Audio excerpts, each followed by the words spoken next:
Beneath the glowing streets of Paris, beneath the lovers walking by the Seine, beneath the cafes humming with life, lies a secret the city never intended to share, a labyrinth carved from darkness, a world built not of stone, but of bone. 6 million skeletons sleep just beneath the surface, arranged in endless corridors that stretch for miles, skulls stacked like bricks, femurs forming walls, silence so deep it feels alive. But these bones were not respectfully laid to rest. They were dumped here, by a city drowning in its dead, desperate to hide the truth of its own decay. For centuries, Paris buried its sins beneath its beauty, burying the poor in pits so overcrowded, the earth itself began to collapse. And when the dead could no longer be ignored, the city made a decision that would haunt its history forever.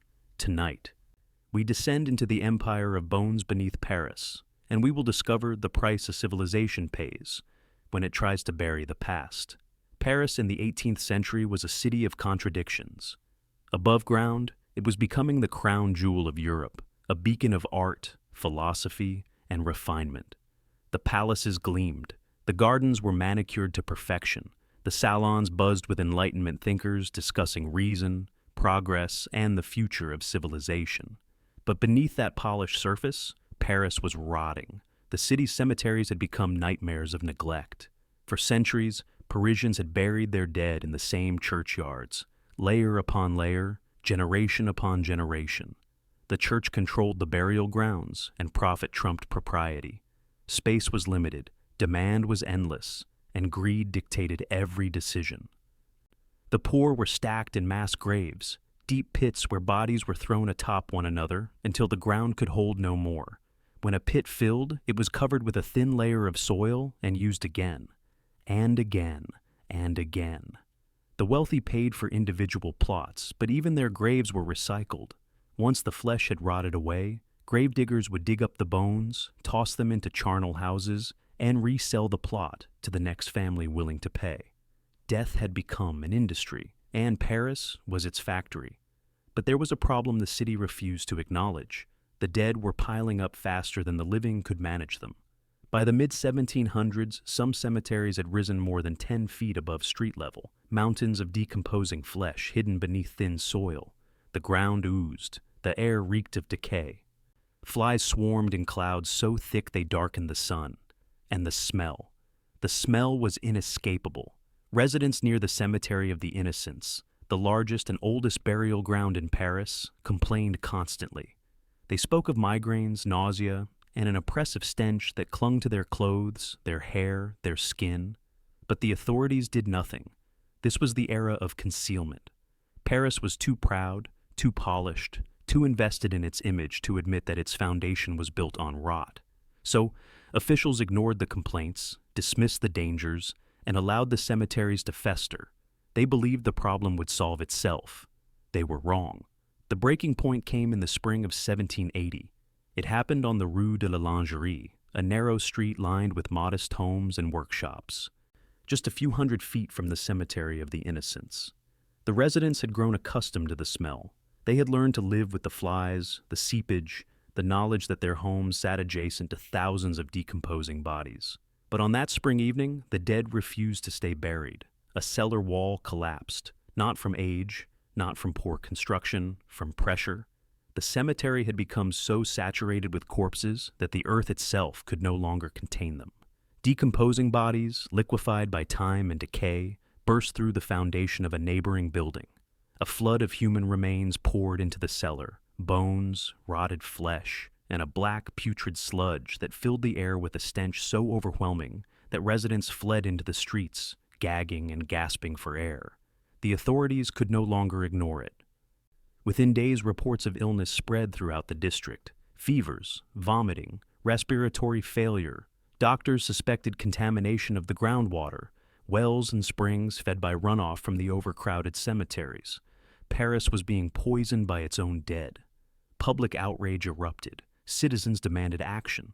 The church, desperate to avoid scandal, insisted the cemeteries were safe. But the evidence was undeniable.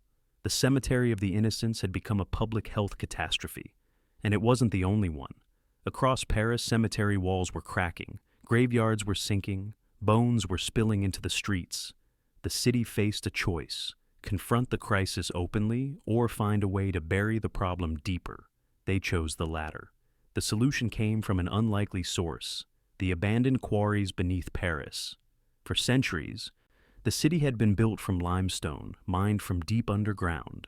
The stone that constructed Notre Dame, the Louvre, and the grand palaces of the aristocracy had been carved from a vast network of tunnels stretching for miles beneath the streets. But when the quarries were exhausted, they were simply abandoned, left empty, dark, and forgotten. Until now. In 1785, the city made a decision that would reshape Paris forever. The dead would be moved underground. Not respectfully, not ceremoniously, efficiently. The plan was simple in theory, nightmarish in execution. Millions of bodies would be exhumed from the overcrowded cemeteries and transported to the quarries, where they would be stacked, stored, and forgotten. But there was a problem. The public couldn't know. If Parisians learned that the bones of their ancestors were being dug up and dumped into tunnels beneath their feet, there would be riots. So, the city made a decision. The exhumations would happen at night. Under cover of darkness, teams of workers descended into the cemeteries with shovels, carts, and lanterns. They dug into the mass graves, pulling out bones still wet with decay, still clinging to fragments of flesh. The work was brutal.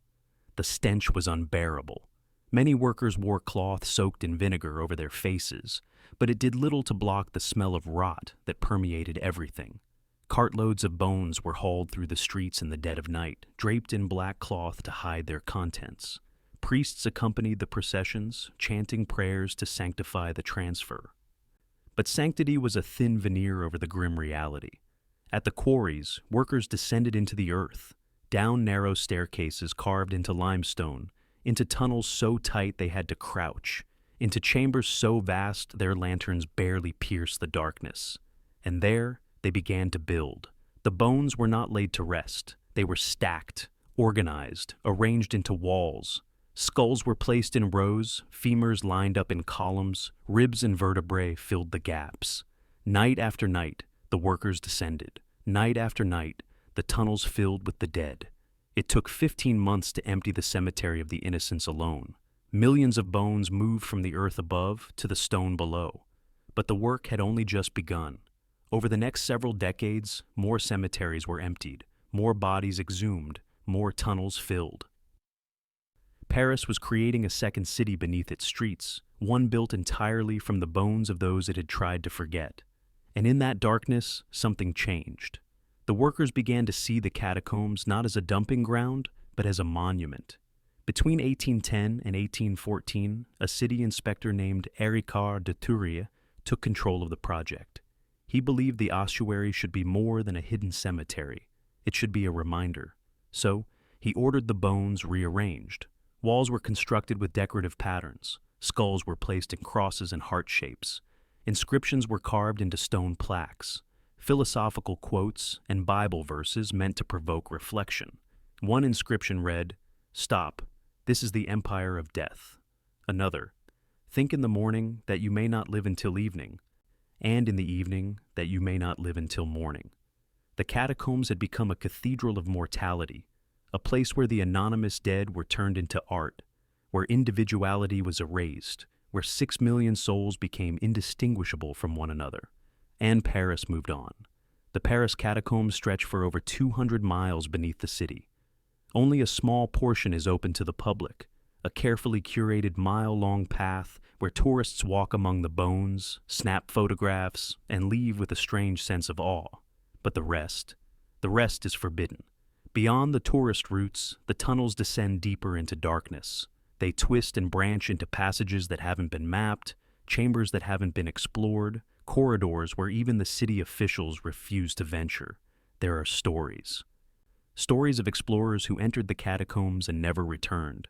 Stories of homeless people who sought shelter in the tunnels and vanished. Stories of revolutionaries who used the catacombs as hideouts during uprisings, only to become lost in the endless maze. In the 19th century, authorities discovered entire rooms filled with belongings, blankets, candles, makeshift beds, evidence that people had lived in the catacombs, perhaps for months, before disappearing into the dark.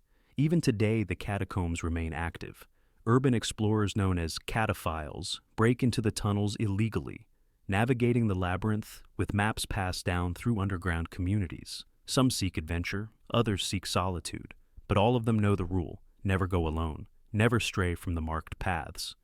And never forget that the catacombs were not designed for the living, because beneath the decorative walls and the philosophical inscriptions, the truth remains. The catacombs are a monument to anonymity. 6 million people reduced to bones. No names, no stories, no individuality, just silence. And in that silence, the moral weight of what Paris did becomes clear. This was not a respectful burial. This was erasure. The poor, the forgotten, the marginalized, all thrown together in the dark, their identities stripped away, their lives reduced to building materials for a monument to the city's shame. Paris didn't create the catacombs to honor the dead. It created them to hide its failure. Today, Paris is one of the most beautiful cities on earth. Millions of tourists walk its cobblestone streets, dine at its cafes, take photographs beneath the Eiffel Tower, and marvel at the architecture that has made the city legendary. But few realize what lies beneath their feet. 6 million skeletons, an empire of bones, a second city, hidden just below the surface, and the consequences of that hidden history are still being felt. In recent decades, Paris has experienced a troubling increase in sinkholes and structural collapses. Buildings have cracked, streets have buckled, entire sections of pavement have collapsed into the tunnels below. Engineers now monitor the catacombs constantly, reinforcing weak sections, filling voids, and preventing further collapses. But the truth is inescapable. Paris was built on a foundation of denial, and that denial is still threatening the city today. The catacombs are a reminder of what happens when a society chooses concealment over confrontation, when beauty is prioritized over truth, when the powerful bury the evidence of their failures instead of addressing them. For centuries, Paris tried to hide its dead, but the dead don't stay buried. They resurface in collapsed streets, in contaminated water, in the moral weight of a city that built its glory on the bones of the forgotten. And so, we are left with a question. What does it mean to build a civilization on what we refuse to acknowledge? Because Paris is not unique. Every society has its catacombs, places where the uncomfortable truths are hidden, where the consequences of greed and neglect are buried beneath progress and prestige. But those truths never truly disappear. They wait, beneath the surface, in the dark, until the moment when denial is no longer enough, and the past forces its way back into the light. The city of light rests on an empire of bones, and the bones remember everything.